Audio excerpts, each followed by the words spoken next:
Hello and hey there, everybody. This is Light on the Trail podcast, and on this episode, we're going to be covering tapering.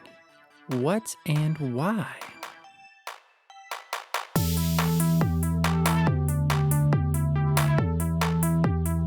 Well, let's talk about tapering. This is going to be short and simple, hopefully to the point, and we'll just cover tapering and why you see it everywhere and what it really just means. So, tapering is essentially a time period for you to ease off the workload and let your body have more time to recover and ease back into kind of 100% more equilibrium, get everything at oiled up and ready to run at that top performance or as close as it can be to 100%.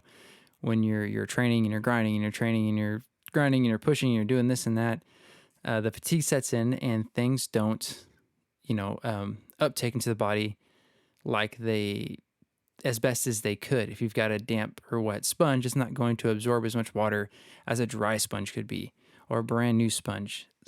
Essentially, that's the same thing. So why taper? Because you reduce the fatigue on your body, because the least or low amount of fatigue you can get right before race day, close as 100% ready and rested and fueled up you can be, has the best chance to give you best results that you want. A rule that's helped me kind of fasten into kind of seeing my teeth and believe about tapering. There's plenty of science behind it. This is a big deal and it works and it's proven. But typically you see 2 weeks and it can go longer or a little shorter depending on the race you have or the effort that you need to have ahead of you. But it takes around 2 weeks for your fitness level to grow. And that's kind of like in quotes, whatever it is.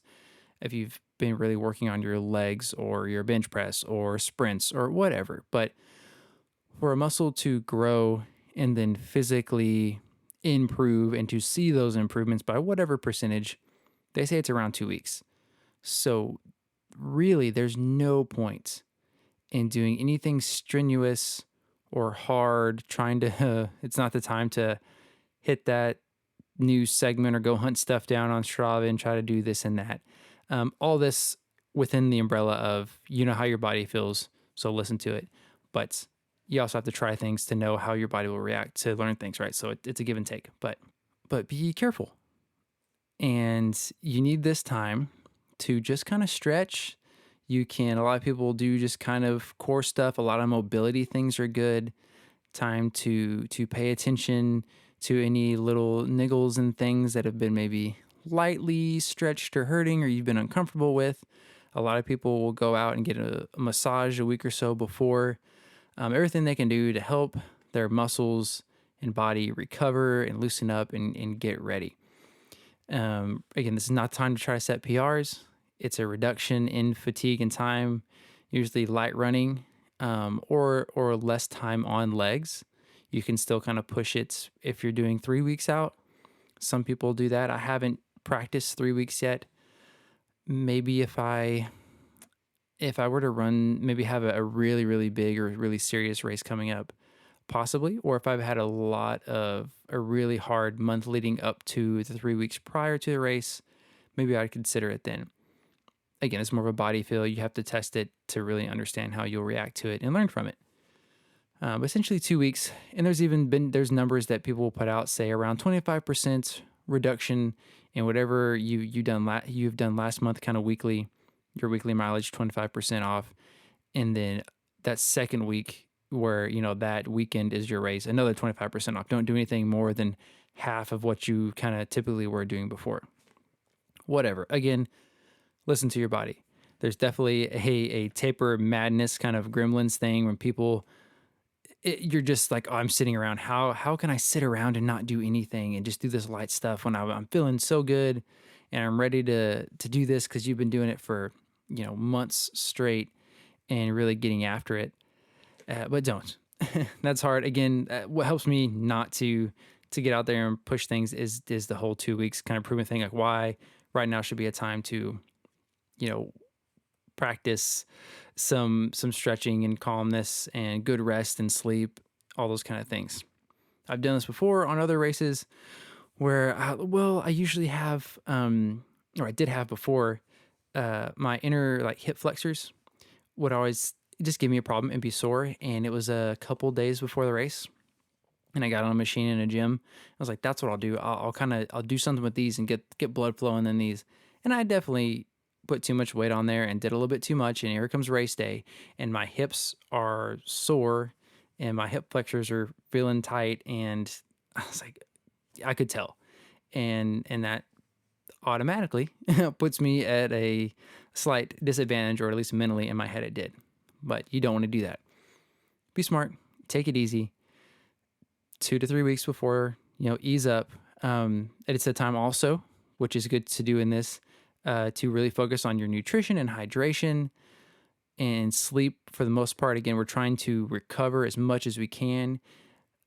Try to avoid, and this has been my experience, has worked good, at least the week before, like no alcohol or no like high inflammatory foods or like really spicy foods or any kind of new adventurous foods that your stomach may not be used to, or it could be questionable if has a question mark at all about it when you think about it. Drinking or eating it, probably don't do it if it's the week. Like, it's just 7 days. What's 7 days compared to the 5 months, half a year you just put into training for this A race, right? You got a week left. Just be steady and be calm and trust in the process, and just be careful and show up on a race day just itching to run and be ready. Something that I usually do to help pull back that urge to really run, and that the mental thoughts of how can I not be doing anything? Am I going to be prepared to run this race I've been working to get towards? I like to run the day 48 to 2 or 3 days before the race, and maybe like a 5K, keeping it light. But this is a great time, and I would recommend this even if you do just like a 1 mile shakeout run. But this is a great time to test out your race kit, your gear that you're planning on wearing, whatever it may be. If it's just a shorter race and all you need is some shorts and a pair of glasses and some shoes, we'll test them all out. Make sure those socks are still fitting good, or that everything is where you think it is, until you go to pack up the day before and you don't have it. And you're like, oh yeah, that's right, the dog ate those, or whatever it is. Maybe race morning or something, people will jog around, do a little shakeout again. But a couple days before, have in mind of packing most of your nutrients. Again, sleep as best as you can those few days leading up to it, because nobody sleeps as best as they should the night before a race. So really that 48 hours, I think, before is crucial. Definitely with your diet, definitely with sleeping, and just keeping things calm, tested. And when race day shows up and you're lined up, you've already been, mentally lined up in your head, and you're kind of stressing about it. But here you are, you've done the taper, you feel relaxed and ready, and you're raring to go, and you're going to feel wonderful. So I hope this nailed it down for you. That's essentially tapering. And just remember to nutrition, rest, sleep, get everything back to 100% as you can. Put in some stretching and mobility, maybe a massage if you think so, but nothing crazy. Guys, I hope this helped you out or was a good refresher.